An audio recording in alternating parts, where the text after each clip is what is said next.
Good morning ninth class student. Science की class है ये आपकी। Is matter around us pure. ठीक है, इसका जो हमने पहले किया था, अब हम करते हैं डिफरेंस मिक्सचर और कंपाउंड में डिफरेंस क्या है। मिक्सचर और कंपाउंड में डिफरेंस क्या है। मिक्सचर का देखिए बेटा, पहले एलिमेंट्स और compound just mix together to form a mixture, and no new compound is formed। ये क्या कहना चाह रहा है भी, हमने कोई भी दो मिक्सचर ले लिया, मान लो कुछ भी मिक्सचर ले लिया हमने, तो वो कोई नया कंपाउंड नहीं बनाएगा। ठीक है, वो कोई नया कंपाउंड नहीं बना रहा। ये मिक्सचर की डेफिनेशन है। अब कंपाउंड में क्या होता है, एलिमेंट्स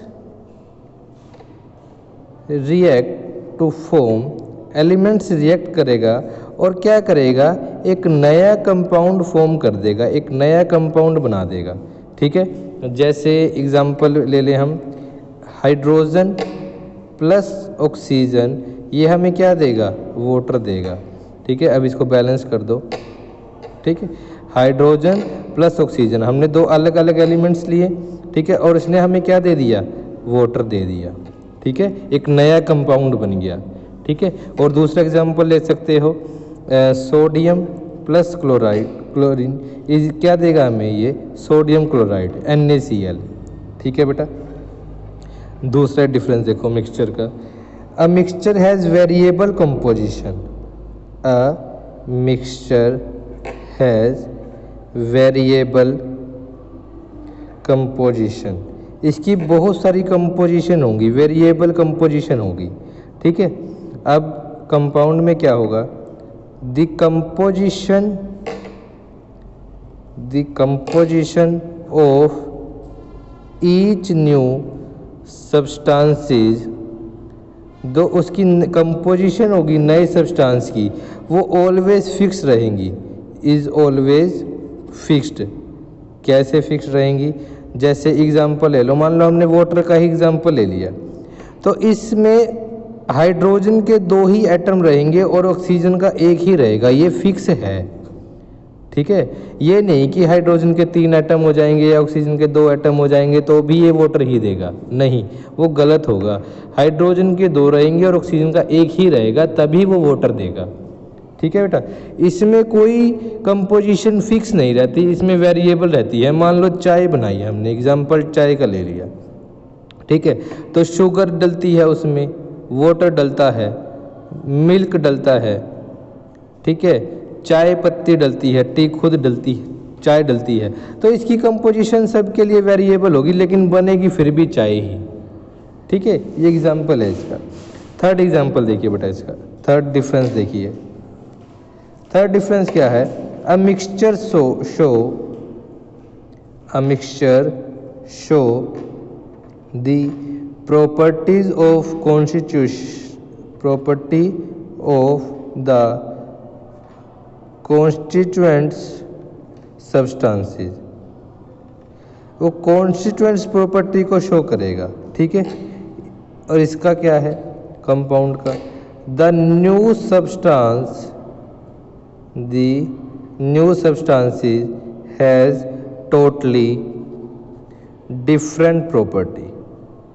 जो इसमें जो न्यू सब्सटेंस बनेगा, जो उसकी प्रॉपर्टी होगी वो बिल्कुल ही डिफरेंट होगी।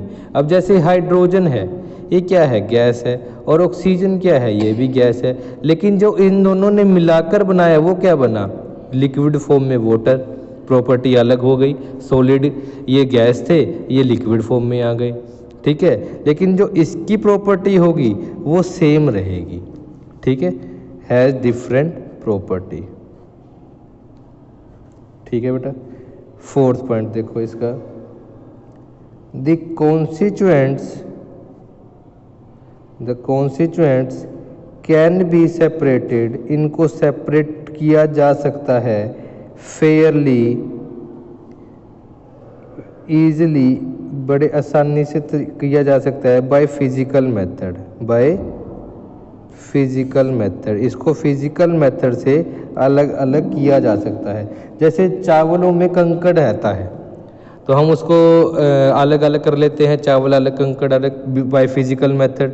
ठीक है, तो मिक्सचर में हम जो कॉम्बिनेशन बना है, जो नया कंपाउंड बनकर आया है, उसको हम अलग कर सकते हैं।